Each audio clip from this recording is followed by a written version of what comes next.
ശാന്തി 19/5/24 പ്രഭാതമുരളി അവ്യക്ത ബാബ്ദാദ റിവൈസ് 15/12/99 മധുബൻ. സങ്കല്പ ശക്തിയുടെ മഹത്വത്തെ അറിഞ്ഞ് ഇതിനെ വർദ്ധിപ്പിക്കൂ, പ്രയോഗത്തിൽ കൊണ്ടുവരൂ. ഇന്ന് ഉയർന്നതിലും ഉയർന്ന ബാബ തൻ്റെ 4 ഭാഗത്തുമുള്ള ശ്രേഷ്ഠ കുട്ടികളെ കണ്ട് ഹർഷിതമാവുകയാണ്. കാരണം മുഴുവൻ വിശ്വത്തിലെ ആത്മാക്കളിൽ വച്ച് കുട്ടികളായ നിങ്ങളാണ് ശ്രേഷ്ഠം, അതായത് ഹയ്യസ്റ്റ്. ലോകത്തുള്ളവർ ഹയ്യസ്റ്റ് ഇൻ ദി വേൾഡ് എന്ന് പറയുന്നു, അതും ഒരു ജന്മത്തേക്കാണ്. എന്നാൽ കുട്ടികളായ നിങ്ങൾ കൽപ്പത്തിലെ ഹയ്യസ്റ്റും ശ്രേഷ്ഠവുമാണ്. മുഴുവൻ കൽപ്പത്തിലും താങ്കൾ ശ്രേഷ്ഠമായിരുന്നു, അറിയുന്നുവല്ലോ. തൻ്റെ അനാദികാലം നോക്കൂ. അനാദികാലത്തിലും നിങ്ങൾ എല്ലാ ആത്മാക്കളും ബാബയുടെ സമീപത്ത് വസിക്കുന്നവരാണ്. കണ്ടുകൊണ്ടിരിക്കുകയാണ്. അനാദി രൂപത്തിൽ ബാബയോടൊപ്പം സമീപത്തിരിക്കുന്ന ശ്രേഷ്ഠ ആത്മാക്കളാണ്. എല്ലാവരും വസിക്കുന്നുണ്ട്. എന്നിരുന്നാലും താങ്കളുടെ സ്ഥാനം വളരെ സമീപത്താണ്. അപ്പോൾ അനാദി രൂപത്തിലും ഉയർന്നതിലും ഉയർന്നതാണ്. പിന്നെ ആദികാലത്തിലേക്ക് വരൂ. എല്ലാ കുട്ടികളും ദേവപദധാരിയായ ദേവതാരൂപത്തിലാണ്. ഓർമ്മയുണ്ടോ തൻ്റെ ദൈവിക സ്വരൂപം? ആദികാലത്തിൽ സർവപ്രാപ്തി സ്വരൂപമാണ്. ശരീരം, മനസ്സ്, ധനം, ജനം 4 സ്വരൂപത്തിലും ശ്രേഷ്ഠമാണ്. സദാ സമ്പന്നമാണ്. സർവപ്രാപ്തി സ്വരൂപമാണ്. ഇങ്ങനെയുള്ള ദേവപദം മറ്റേതെങ്കിലും ആത്മാക്കൾക്ക് പ്രാപ്തമാകുന്നില്ല. ധർമാത്മാക്കളായാലും മഹാത്മാക്കളായാലും ഇങ്ങനെ സർവപ്രാപ്തികളിലും ശ്രേഷ്ഠവും അപ്രാപ്തിയുടെ പേരോ അടയാളമോ ഇല്ലാത്തതുമായി ആർക്കും അനുഭവിക്കാൻ സാധിക്കില്ല. പിന്നെ മധ്യകാലത്തിലേക്ക് വരൂ. അപ്പോൾ മധ്യകാലത്തിലും ആത്മാക്കളായ താങ്കൾ പൂജ്യരാകുന്നു. താങ്കളുടെ ജഡചിത്രം പൂജിക്കപ്പെടുന്നു. ഒരു ആത്മാവിൻ്റെയും ഇങ്ങനെയുള്ള വിധിപൂർവ പൂജ നടക്കുന്നില്ല. പൂജ്യ ആത്മാക്കളുടെ വിധിപൂർവ പൂജ നടക്കുന്നത് പോലെ. അപ്പോൾ ചിന്തിക്കൂ, ഇങ്ങനെ വിധിപൂർവം മറ്റാരുടെയെങ്കിലും പൂജ ഉണ്ടാകുന്നുണ്ടോ? ഓരോ കർമ്മത്തിൻ്റെയും പൂജ ഉണ്ടാകുന്നു, കാരണം കർമ്മയോഗിയാകുന്നു. അപ്പോൾ പൂജയും ഓരോ കർമ്മത്തിൻ്റേതും ഉണ്ടാകുന്നു. ധർമാത്മാക്കളെ അല്ലെങ്കിൽ മഹാനാത്മാക്കളെ കൂടെ ക്ഷേത്രത്തിലും വയ്ക്കുന്നു, പക്ഷേ വിധിപൂർവം പൂജ ഉണ്ടാകുന്നില്ല.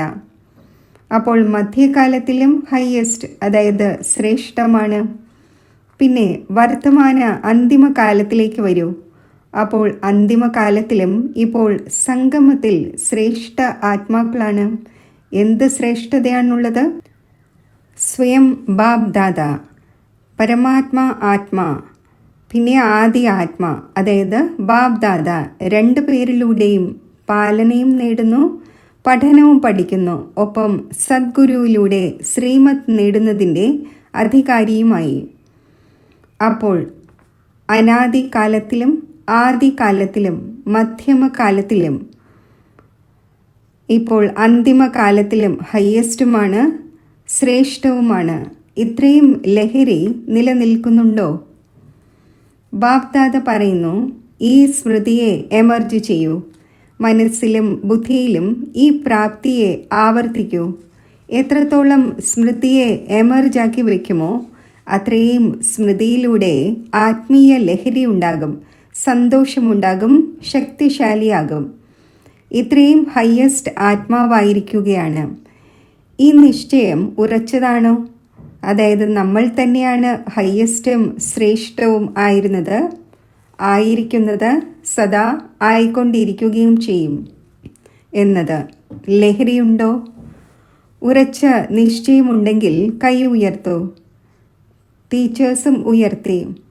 മാതാക്കൾ സദാ സന്തോഷത്തിൻ്റെ ഊഞ്ഞാലിലാടുകയാണല്ലോ. മാതാക്കൾക്ക് വളരെയധികം ലഹരിയുണ്ട്, എന്ത് ലഹരിയാണുള്ളത്? നമുക്ക് വേണ്ടി ബാബ വന്നിരിക്കുന്നു. ലഹരി ഉണ്ടല്ലോ. ദ്വാപരം മുതൽ എല്ലാവരും താഴെ വീഴ്ത്തി. അതിനാൽ ബാബയ്ക്ക് മാതാക്കളോട് വളരെയധികം സ്നേഹമുണ്ട്. വിശേഷിച്ച് മാതാക്കൾക്ക് വേണ്ടി ബാബ വന്നിരിക്കുകയാണ്, സന്തോഷിക്കുകയാണ്. എന്നാൽ സദാ സന്തോഷമായിരിക്കണം. ഇപ്പോൾ കൈ ഉയർത്തിക്കൊണ്ടിരിക്കുകയും ട്രെയിനിൽ പോകുമ്പോൾ അല്പാൽപ്പം ലഹരി കുറയുകയും ചെയ്യുക എന്നത് പാടില്ല. സദാ ഏകരസവും അവിനാശിയുമായ ലഹരി ഉണ്ടാകണം. ഇടയ്ക്കിടയ്ക്കുള്ള ലഹരിയല്ല, സദാകാലത്തെ ലഹരി സദാ സന്തോഷം പ്രദാനം ചെയ്യുന്നു. മാതാക്കളായ നിങ്ങളുടെ മുഖം സദാ ഇങ്ങനെയായിരിക്കണം. അകലെ നിന്ന് തന്നെ ആത്മീയ റോസാ പുഷ്പമായി കാണപ്പെടണം. കാരണം ഈ വിശ്വവിദ്യാലയത്തിൻ്റെ ഏത് കാര്യമാണോ എല്ലാവർക്കും നല്ലതായി തോന്നുന്നത്, ഏതൊരു വിശേഷതയാണോ കാണപ്പെടുന്നത്, അത് ഇതാണ്. മാതാക്കൾ ആത്മീയ റോസാ പുഷ്പത്തിന് സമാനം സദാ വിടർന്ന പുഷ്പമാണ്. മാതാക്കൾ തന്നെയാണ് ഉത്തരവാദിത്വം എടുത്തത്. മാതാക്കൾ ഇത്രയും വലിയ കാര്യം ചെയ്തുകൊണ്ടിരിക്കുന്നു. മഹാമണ്ഡലേശ്വർ ആയിരുന്നാൽ പോലും അവരും മനസ്സിലാക്കുന്നു മാതാക്കൾ നിമിത്തമായിരിക്കുന്നു. ഇങ്ങനെയുള്ള ശ്രേഷ്ഠ കാര്യം സഹജമായി നടത്തിച്ചുകൊണ്ടിരിക്കുകയാണ്. മാതാക്കളെക്കുറിച്ചുള്ള ഒരു ചൊല്ലുണ്ട്. അത് സത്യമല്ല, പക്ഷേ ചൊല്ലുണ്ട്. 2 മാതാക്കൾക്ക് പോലും ഒരുമിച്ച് ഏതെങ്കിലും കാര്യം ചെയ്യുന്നത് വളരെ പ്രയാസമാണ്. എന്നാൽ ഇവിടെ ആരാണ് നിമിത്തമായിരിക്കുന്നത്? മാതാക്കൾ തന്നെയാണല്ലോ. എപ്പോഴെല്ലാം കണ്ടുമുട്ടാൻ വരുന്നുവോ അപ്പോൾ ചോദിക്കുന്നു, മാതാക്കളാണ് നടത്തിക്കുന്നത്. പരസ്പരം അടികൂടുന്നില്ലല്ലോ, കുഴപ്പങ്ങൾ ഉണ്ടാക്കുന്നില്ലല്ലോ. എന്നാൽ അവർക്കെന്തറിയാം, ഇത് സാധാരണ മാതാക്കളല്ല, ഇത് പരമാത്മാവിലൂടെ തയ്യാറാക്കപ്പെട്ട ആത്മാക്കളായ മാതാക്കളാണ്. പരമാത്മാവിൻ്റെ വരദാനം ഇവരെ നടത്തിച്ചുകൊണ്ടിരിക്കുന്നു. മാതാക്കൾക്കാണ് മാന്യതയുള്ളത്, നമുക്കില്ലേ എന്ന് സഹോദരന്മാർ അഥവാ പാണ്ഡവർ മനസ്സിലാക്കുന്നു എന്നല്ല. താങ്കളുടെയും മഹിമയായി 5 പാണ്ഡവർ പാടപ്പെട്ടിട്ടുണ്ട്. ശക്തികളോടൊപ്പം 7 ശീതളമാരെ കാണിക്കുന്നു, 1 പാണ്ഡവനെയും കാണിക്കുന്നു. പാണ്ഡവരില്ലാതെ മാതാക്കൾക്ക് നടത്തിക്കാൻ സാധിക്കില്ല, മാതാക്കളില്ലാതെ പാണ്ഡവർക്കും നടത്തിക്കാൻ സാധിക്കില്ല. 2 കൈകളും വേണം. എന്നാൽ മാതാക്കളെ വളരെയധികം വീഴ്ത്തിയിരുന്നല്ലോ. അതിനാൽ ബാബ മാതാക്കൾക്ക് ഏതൊന്നാണോ ലോകം അസംഭവ്യമായി മനസ്സിലാക്കുന്നത് അത് സംഭവ്യമാക്കി കാണിച്ചു കൊടുക്കുകയാണ്. മാതാക്കളെ കണ്ട് താങ്കൾ സന്തുഷ്ടമാകുന്നുണ്ടല്ലോ, അതോ ഇല്ലേ? സന്തോഷമാണല്ലോ. അഥവാ മാതാക്കളെ ബാബ നിമിത്തമാക്കിയില്ലായിരുന്നുവെങ്കിൽ പുതിയ ജ്ഞാനവും പുതിയ സിസ്റ്റവും ആയത് കാരണം പാണ്ഡവരെ കണ്ട് വളരെയധികം കോലാഹലമുണ്ടായേനെ. മാതാക്കൾ പരിചയാണ്, കാരണം പുതിയ ജ്ഞാനമാണല്ലോ, പുതിയ കാര്യങ്ങളാണ്. എന്നാൽ സഹോദരിമാരോടൊപ്പം സഹോദരന്മാർ സദാ കൂടെയുണ്ട്. പാണ്ഡവർ തങ്ങളുടെ കാര്യത്തിൽ മുന്നിലാണ്, സഹോദരിമാർ അവരുടെ കാര്യത്തിൽ മുന്നിലാണ്. 2 പേരുടെയും അഭിപ്രായത്തോടെ ഓരോ കാര്യവും നിർവിഘ്നമായി നടന്നുകൊണ്ടിരിക്കുകയാണ്. ബാബ്ദാദ ഓരോ ദിവസവും കുട്ടികളുടെ ഭിന്ന ഭിന്ന കാര്യങ്ങൾ കണ്ടുകൊണ്ടിരിക്കുന്നു. പുതിയ പുതിയ പ്ലാൻ തയ്യാറായിക്കൊണ്ട് തന്നെ ഇരിക്കുന്നു. സമയം എല്ലാവർക്കും ഓർമ്മയുണ്ടോ? 99ൻ്റെ ചക്രവും പൂർത്തിയായി കഴിഞ്ഞുവല്ലോ. എന്താണ് ചിന്തിച്ചത്? 99 വന്നു ചേർന്ന്, 99 വന്നു ചേർന്നു. എന്നാൽ താങ്കൾക്ക് ഏവർക്കും വേണ്ടി സേവനം ചെയ്യുവാനുള്ള വർഷം അഥവാ നിർവിഘ്നമായിരിക്കാനുള്ള വർഷം ലഭിച്ചു. നോക്കൂ, 99ൽ തന്നെ മൗനഭട്ടികൾ ചെയ്തുകൊണ്ടിരിക്കുകയാണല്ലോ. ലോകം ഭയപ്പെടുന്നു. എത്രത്തോളം അവർ ഭയപ്പെടുന്നുവോ അത്രയും തന്നെ താങ്കളേവരും ഓർമ്മയുടെ ആഴങ്ങളിൽ പോയിക്കൊണ്ടിരിക്കുന്നു. മനസ്സിൻ്റെ മൗനം തന്നെ ജ്ഞാനസാഗരത്തിൻ്റെ അടിത്തട്ടിലേക്ക് പോവുകയും പുതിയ പുതിയ അനുഭവങ്ങളുടെ രത്നങ്ങൾ കൊണ്ടുവരികയും ചെയ്യുന്നതാണ്. ബാബ്ദാദ മുൻപും സൂചന നൽകിയിരുന്നു. വർത്തമാനത്തെയും ഭാവിയെയും ഉണ്ടാക്കുന്ന ഏറ്റവും വലിയ ഖജനാവ് ശ്രേഷ്ഠ സങ്കല്പങ്ങളുടെ ഖജനാവാണ്. സങ്കല്പശക്തി വളരെ വലിയ ശക്തിയാണ്. കുട്ടികളായ താങ്കളുടെ അടുക്കലുള്ളത് ശ്രേഷ്ഠ സങ്കല്പത്തിൻ്റെ ശക്തിയാണ്. സങ്കല്പം എല്ലാവരുടെയും അടുക്കലുണ്ട്. എന്നാൽ ശ്രേഷ്ഠ ശക്തി ശുഭഭാവനയുടെ ശുഭകാമനയുടെ സങ്കല്പശക്തി, മനസ്സിനെയും ബുദ്ധിയെയും ഏകാഗ്രമാക്കുന്നതിൻ്റെ ശക്തി, ഇത് താങ്കളുടെ അടുക്കൽ മാത്രമേ ഉള്ളൂ. മുന്നോട്ട് പോയിക്കൊണ്ടിരിക്കുന്നതനുസരിച്ച് ഈ സങ്കല്പശക്തിയെ ശേഖരിച്ചു കൊണ്ടേയിരിക്കും. വ്യർത്ഥമായി പാഴാക്കുകയില്ല. വ്യർത്ഥമായി പാഴാക്കുന്നതിൻ്റെ മുഖ്യ കാരണമാണ് വ്യർത്ഥസങ്കല്പം. വ്യർത്ഥസങ്കല്പം ബാബ്ദാദ കണ്ടു. മെജോറിറ്റി കുട്ടികളുടെയും മുഴുവൻ ദിവസത്തിൽ വ്യർത്ഥം ഇപ്പോഴുമുണ്ട്. ഇതുപോലെ സ്ഥൂലധനത്തെ ഇക്കോണമിയോടെ യൂസ് ചെയ്യുന്നവർ സദാ സമ്പന്നമായിരിക്കുന്നു. വ്യർത്ഥമായി പാഴാക്കുന്നവർ എവിടെയെങ്കിലുമൊക്കെ ചതിക്കപ്പെടുന്നു. അതേപോലെ ശ്രേഷ്ഠ ശുദ്ധ സങ്കല്പത്തിൽ ഇത്രയും ശക്തിയുണ്ട്. അതിലൂടെ താങ്കൾക്ക് ക്യാച്ചിങ് പവറും വൈബ്രേഷൻ ക്യാച്ച് ചെയ്യാനുള്ള പവറും വളരെയധികം വർദ്ധിപ്പിക്കാൻ സാധിക്കും. ഈ വയർലെസ് ഈ ടെലിഫോൺ എങ്ങനെയാണോ ഈ സയൻസിൻ്റെ സാധനങ്ങൾ കാര്യങ്ങൾ ചെയ്യുന്നത്, അതേപോലെ ഈ ശുദ്ധ സങ്കല്പത്തിൻ്റെ ഖജനാവ് ഇങ്ങനെയുള്ള കാര്യം ചെയ്യും. അതായത് ലണ്ടനിൽ ഇരിക്കുന്ന ഏതെങ്കിലും ആത്മാവിൻ്റെ വൈബ്രേഷൻ താങ്കൾക്ക് അങ്ങനെ തന്നെ സ്പഷ്ടമായി ക്യാച്ച് ആകും. ഈ വയർലെസ്സോ ടെലിഫോണോ ടി വിയോ ഈ ഏതെല്ലാം സാധനങ്ങളുണ്ടോ അതേപോലെ എത്ര സാധനങ്ങൾ ഇറങ്ങിയിരിക്കുകയാണ്. ഇതിനേക്കാൾ സ്പഷ്ടമായ താങ്കളുടെ ക്യാച്ചിങ് പവർ ഏകാഗ്രതയുടെ ശക്തിയിലൂടെ വർദ്ധിക്കും. ഈ ആധാരം ഇല്ലാതാവുക തന്നെ വേണം. ഈ എല്ലാ സാധനങ്ങളും ഏതിൻ്റെ ആധാരത്തിലുള്ളവയാണ്? ലൈറ്റിൻ്റെ ആധാരത്തിൽ. ഏതെല്ലാം സുഖത്തിൻ്റെ സാധനങ്ങളുണ്ടോ മെജോറിറ്റിയും ലൈറ്റിൻ്റെ ആധാരത്തിലുള്ളവയാണ്. എങ്കിൽ താങ്കളുടെ ആധ്യാത്മിക ലൈറ്റിന്, ആത്മീയ ലൈറ്റിന് ഈ കാര്യം ചെയ്യുവാൻ സാധിക്കില്ലേ? സമീപത്തുള്ള വൈബ്രേഷനോ ദൂരെ ഉള്ളതോ എന്താഗ്രഹിക്കുന്നോ അത് ക്യാച്ച് ചെയ്യാൻ സാധിക്കും. ഇപ്പോൾ എന്താണെന്ന് വെച്ചാൽ ഏകാഗ്രതയുടെ ശക്തി ഉണ്ടാകണം. മനസ്സും ബുദ്ധിയും രണ്ടും ഏകാഗ്രമാകണം. അപ്പോൾ ക്യാച്ചിങ് പവർ ഉണ്ടാകും. വളരെയധികം അനുഭവം ഉണ്ടാകും. നിസ്വാർത്ഥമായി സ്വച്ഛമായി സ്പഷ്ടമായും സങ്കല്പിച്ചു. അത് വളരെ ക്വിക്കായി വേഗത്തിൽ അനുഭവം ഉണ്ടാക്കിക്കും. സൈലൻസിൻ്റെ ശക്തിയുടെ മുന്നിൽ ഈ സയൻസ് കുനിയും. ഇപ്പോഴും മനസ്സിലാക്കുന്നുണ്ട് സയൻസിൽ ചിലത് മിസ്സിംഗ് ആണ്. അത് നികത്തേണ്ടത് ആവശ്യമാണ്. അതിനാൽ ബാബ്ദാദ വീണ്ടും അണ്ടർലൈൻ ചെയ്യിക്കുകയാണ് അന്തിമ സ്റ്റേജ്, അന്തിമ സേവനം. ഈ സങ്കല്പശക്തി വളരെ ഫാസ്റ്റായി സേവനം ചെയ്യിക്കും. അതിനാൽ സങ്കല്പശക്തിയുടെ മേൽ കൂടുതൽ അറ്റൻഷൻ നൽകൂ. സേവ് ചെയ്യൂ, ശേഖരിക്കൂ. വളരെയധികം ഉപയോഗത്തിൽ വരും. ഈ സങ്കല്പത്തിൻ്റെ ശക്തിയിലൂടെ പ്രയോഗിയാകും. സയൻസിന് മഹത്വമുള്ളത് എന്തുകൊണ്ട്? പ്രയോഗത്തിൽ വരുന്നു. അതിനാൽ എല്ലാവരും മനസ്സിലാക്കുന്നു, ശരിയാണ്, സയൻസ് നല്ല കാര്യം ചെയ്യുന്നു. അപ്പോൾ സൈലൻസിൻ്റെ പവറിൻ്റെ പ്രയോഗം ചെയ്യുന്നതിനായി ഏകാഗ്രതയുടെ ശക്തി ആവശ്യമാണ്. ഏകാഗ്രതയുടെ മൂല ആധാരമാണ് മനസ്സിൻ്റെ കൺട്രോളിംഗ് പവർ. അതിലൂടെ മനോബലം വർദ്ധിക്കുന്നു.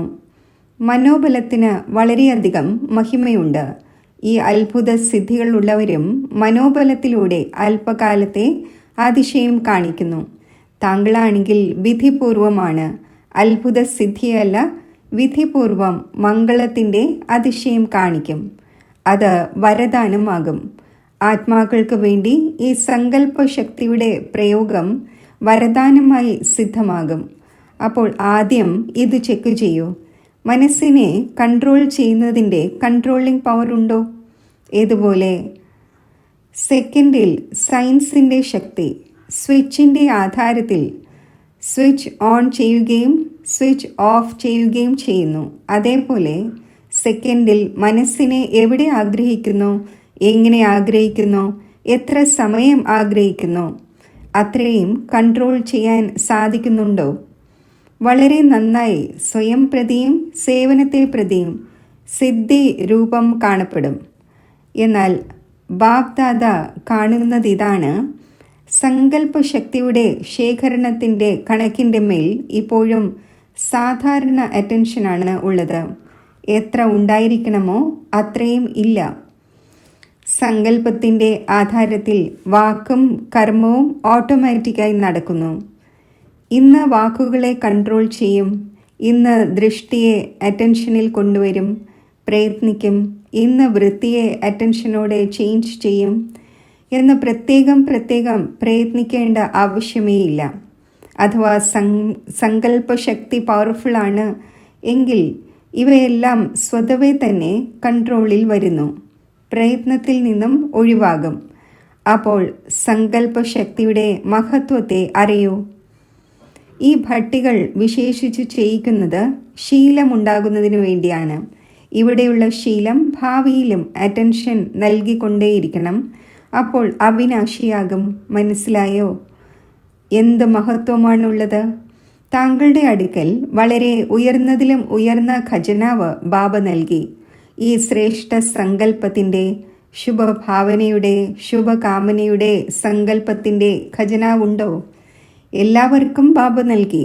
എന്നാൽ ശേഖരിക്കുന്നത് നമ്പർ അനുസരിച്ചാണ്. പ്രയോഗത്തിൽ കൊണ്ടുവരുന്നതിൻ്റെ ശക്തിയും നമ്പർ വൈസാണ്. ഇപ്പോഴും ശുഭഭാവനയുടെയും ശുഭകാമനയുടെയും പ്രയോഗം ചെയ്തുവോ? വിധിപൂർവം ചെയ്യുന്നതിലൂടെ സിദ്ധിയുടെ അനുഭവം ഉണ്ടാകുന്നുണ്ടോ? ഇപ്പോൾ കുറച്ചൊക്കെ ഉണ്ടാകുന്നു. ഒടുവിൽ താങ്കളുടെ സങ്കല്പത്തിൻ്റെ ശക്തി ഇത്രയും മഹാനാകും. സേവനത്തിൽ വായിലൂടെ സന്ദേശം നൽകുന്നതിന് സമയവും എടുക്കുന്നു, സമ്പത്തും വിനിയോഗിക്കുന്നു, ചഞ്ചലതയിലും വരുന്നു, ക്ഷീണിക്കുകയും ചെയ്യുന്നു. എന്നാൽ ശ്രേഷ്ഠ സങ്കല്പത്തിൻ്റെ സേവനത്തിൽ ഇവയെല്ലാം ഒഴിവാകും. വർദ്ധിപ്പിക്കൂ. ഈ സങ്കല്പശക്തിയെ വർദ്ധിപ്പിക്കുന്നതിലൂടെ പ്രത്യക്ഷതയും വേഗമുണ്ടാകും. ഇപ്പോൾ 62-63 വർഷമായി. ഇത്രയും സമയത്തിനുള്ളിൽ എത്ര ആത്മാക്കളെ തയ്യാറാക്കി?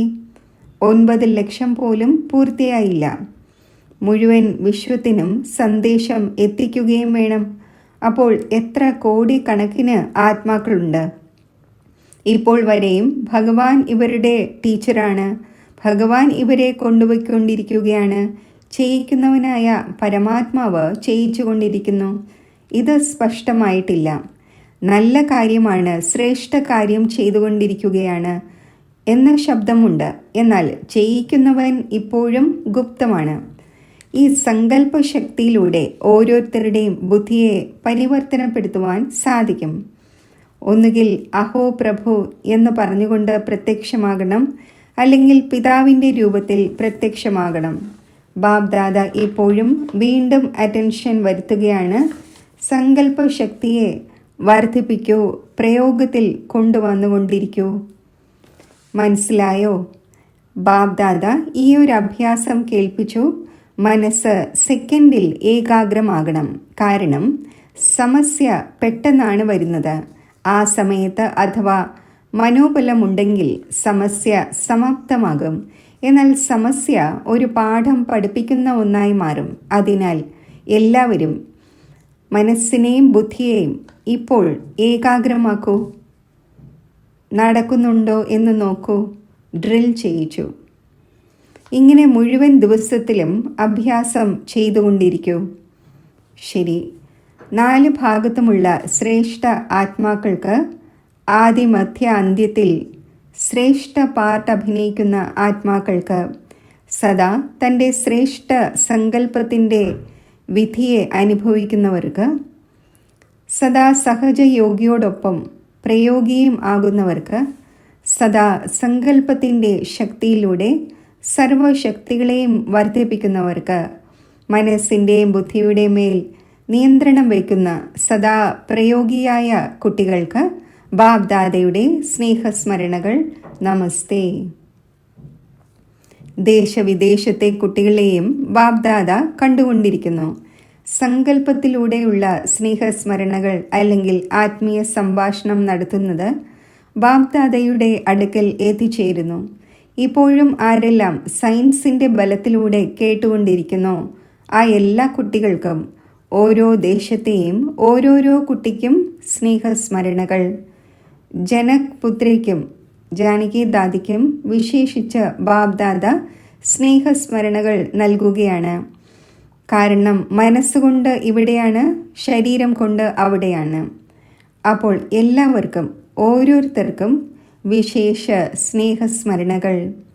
ശരി, യോഗ ഭട്ടിയുടെ പ്രോഗ്രാം വളരെ നന്നായി നടന്നുകൊണ്ടിരിക്കുകയാണ്.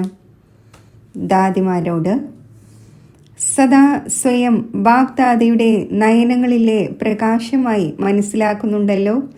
നയനങ്ങളിൽ സദാ അലിഞ്ഞിരിക്കുന്നതിലൂടെ, നയനങ്ങളിൽ ലയിക്കുന്നതിലൂടെ സദാ ദൃഷ്ടിയിൽ അലിഞ്ഞിരിക്കും.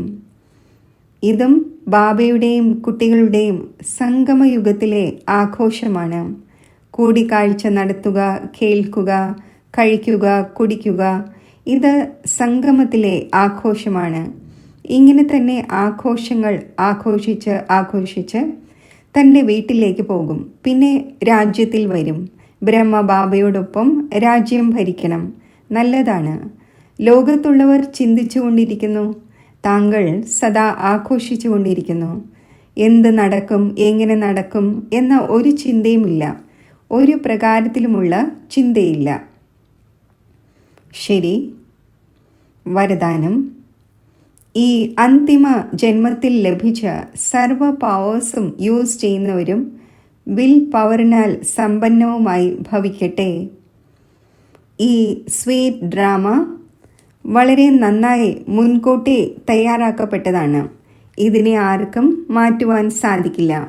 എന്നാൽ ഡ്രാമയിൽ ഈ ശ്രേഷ്ഠ ബ്രാഹ്മണ ജന്മത്തിന് വളരെയധികം പവേഴ്സ് ലഭിച്ചിട്ടുണ്ട്. ബാബ വിൽ ചെയ്തു, അതിനാൽ വിൽ പവറുണ്ട്. ഈ പവറിനെ യൂസ് ചെയ്യൂ. ആഗ്രഹിക്കുമ്പോൾ ഈ ശരീരത്തിൻ്റെ ബന്ധനത്തിൽ നിന്നും വേറിട്ട് കർമാതീത സ്ഥിതിയിൽ സ്ഥിതി ചെയ്യൂ. വേറിട്ടതാണ്, അധികാരിയാണ്, ബാബയിലൂടെ നിമിത്തമായ ആത്മാവാണ്. ഈ സ്മൃതിയിലൂടെ മനസ്സിനെയും ബുദ്ധിയെയും ഏകാഗ്രമാക്കൂ. അപ്പോൾ വിൽ പവറിനാൽ സമ്പന്നം എന്ന് പറയും. സ്ലോഗൻ: ഹൃദയപൂർവം സേവനം ചെയ്യൂ. അപ്പോൾ ആശീർവാദങ്ങളുടെ വാതിൽ തുറക്കും. സൂചന: ഇന്ന് മാസത്തിലെ 3-ാമത്തെ ഞായറാഴ്ച അന്താരാഷ്ട്ര യോഗ ദിവസമാണ്. എല്ലാ ബ്രഹ്മവത്സരും സംഘടിത രൂപത്തിൽ വൈകിട്ട് 6:30 മുതൽ 7:30 വരെ വിശേഷിച്ച് തൻ്റെ പൂർവജ സ്വരൂപത്തിൽ സ്ഥിതി ചെയ്ത് മുഴുവൻ വൃക്ഷത്തിനും ശക്തികളുടെ ദാനം ചെയ്യണം. ഓരോ ആത്മാവിനെയും തൻ്റെ മുന്നിൽ എമർജ് ചെയ്തുകൊണ്ട് സ്നേഹം നിറഞ്ഞ ദൃഷ്ടി നൽകണം. തൻ്റേതാണെന്ന അനുഭൂതി ഉണ്ടാക്കിക്കണം. ഓം ശാന്തി.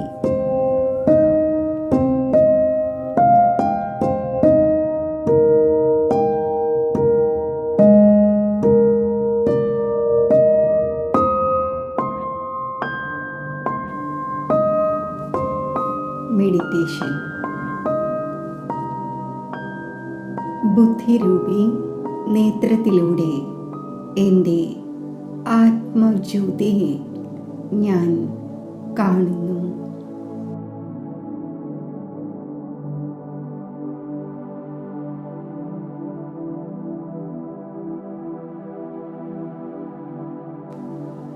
മാസ്റ്റർ ജ്ഞാന സൂര്യനായി മസ്തകത്തിൽ ഞാൻ വിരാജിക്കുന്നു. എന്നിൽ നിന്നും നാനാഭാഗത്തും പ്രകാശകിരണങ്ങൾ വ്യാപിക്കുകയാണ്.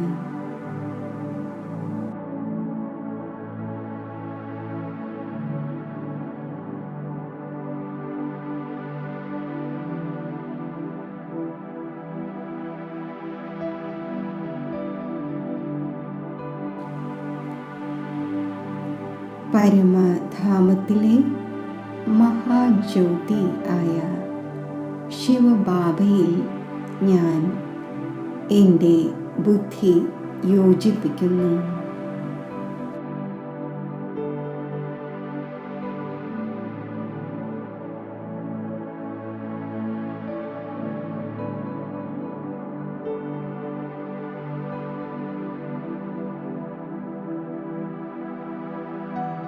ജ്ഞാനസൂര്യനായ ശിവബാബയുടെ പ്രകാശം മുഴുവൻ വിശ്വത്തിലും വ്യാപിക്കുകയാണ്.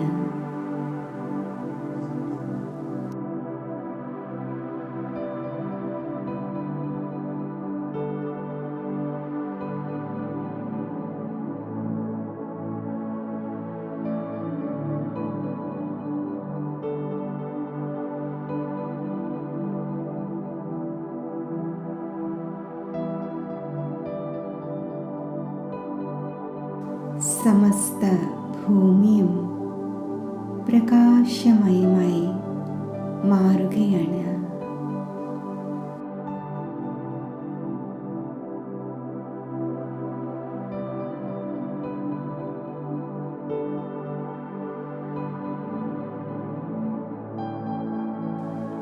ജ്ഞാനസൂര്യൻ്റെ ലൈറ്റ്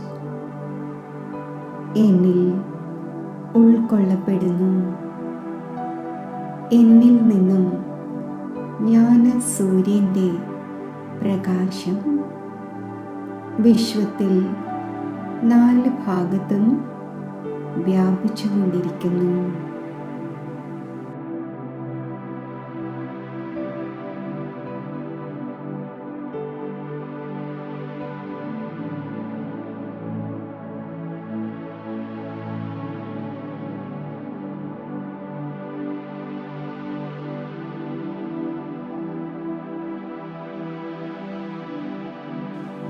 ഒരു സെക്കൻഡിൽ ഡബിൾ ലൈറ്റ് ഫരിഷ്തയായി ഞാൻ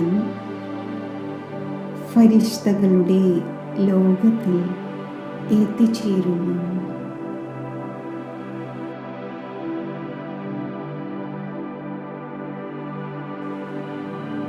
ബാബ്ദാദയുടെ മസ്തകത്തിൽ സർവശക്തിമാന്റെ അതി തേജസ്വി സ്വരൂപം ഞാൻ കാണുന്നു.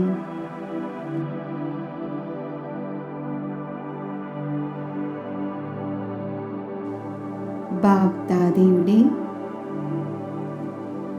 വരദാനി ദൃഷ്ടി എന്നിൽ സമസ്ത ഈശ്വരീയ ശക്തികളും നിറയ്ക്കുന്നു.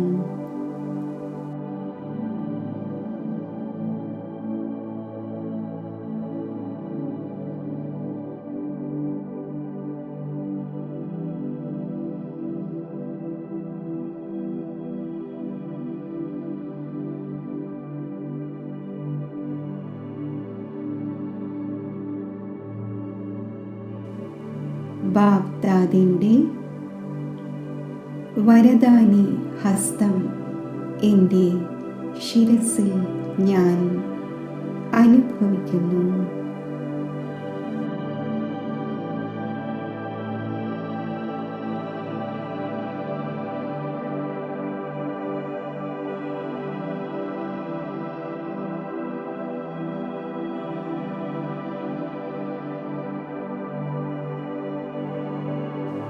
ഒരു സെക്കൻഡിൽ ഞാൻ ആത്മാവ് എൻ്റെ ധാമത്തിലേക്ക് സഞ്ചരിക്കുന്നു. സ്വർണ്ണ ചുവപ്പ് പ്രകാശം സർവത്ര വ്യാപിച്ചിരിക്കുന്ന ഈ പരമധാമത്തിൽ എത്ര ഡീപ് സൈലൻസ് ആണ്.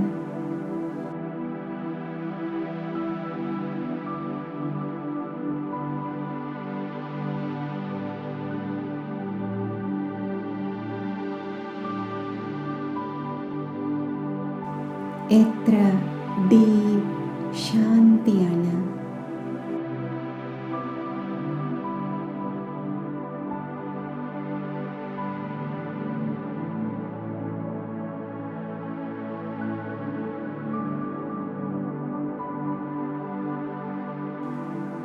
മുക്തിയുടെ ദിവ്യ സ്ഥാനമായ ഈ ലോകത്തിൽ ഡീപ് സൈലൻസ് രൂപ അവസ്ഥയിൽ ഞാൻ സ്ഥിതി ചെയ്യുന്നു.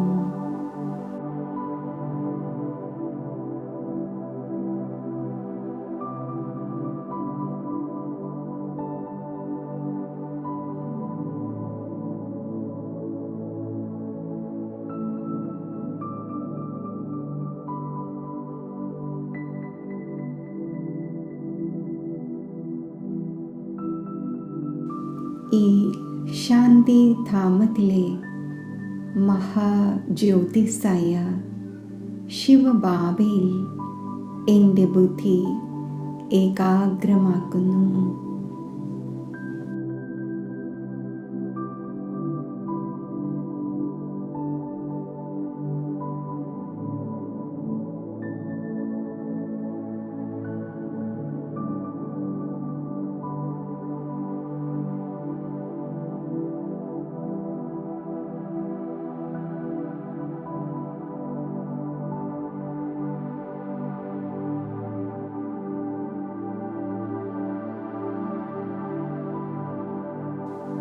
ശാന്തി സാഗരമായ ശിവബാബയിൽ നിന്നും ശാന്തിയുടെ തരംഗങ്ങൾ മുഴുവൻ വിശ്വത്തിലും വ്യാപിച്ചുകൊണ്ടിരിക്കുന്നു.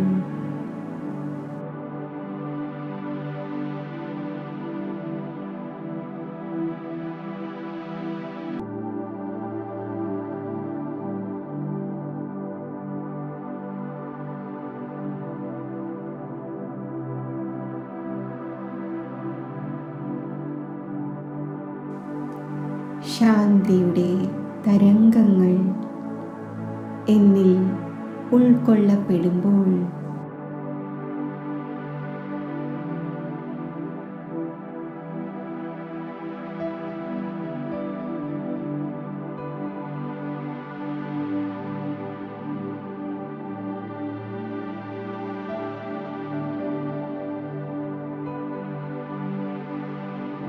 ഞാനും മാസ്റ്റർ ശാന്തി സാഗരമാകുന്നു.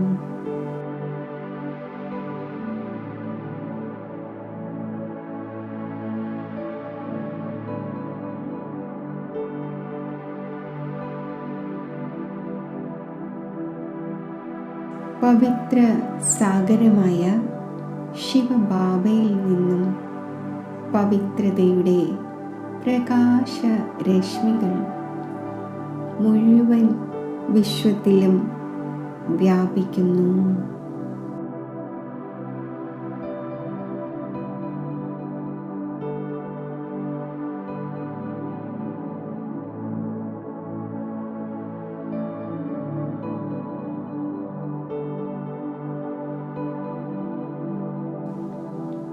കൽപ്പവൃക്ഷത്തിലെ സർവധർമ്മങ്ങളിലെ ആത്മാക്കളിലും പവിത്രതയുടെ ശക്തി നിറയുന്നു.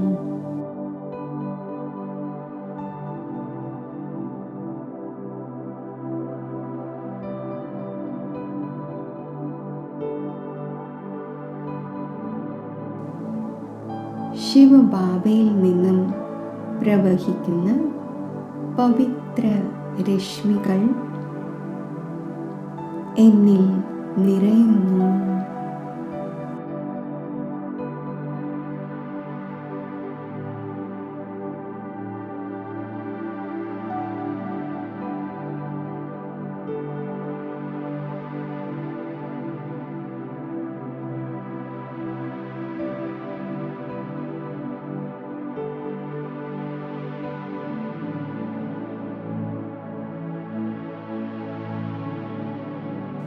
പവിത്രതയുടെയും ശക്തിയുടെയും ശാന്തിയുടെയും അമൂല്യ ഈശ്വരീയ ഖജനാവുകൾ കൊണ്ട് സമ്പന്നമായി ഞാൻ എൻ്റെ ലൈറ്റ് രൂപം ധാരണ ചെയ്ത് ഭ്രൂമധ്യത്തിലെ ഭൃഗുടിയാകുന്ന സിംഹാസനത്തിൽ സ്വരാജ്യ അധികാരിയായി സമ്പന്ന അവസ്ഥയിൽ സ്ഥിതി ചെയ്യുന്നു.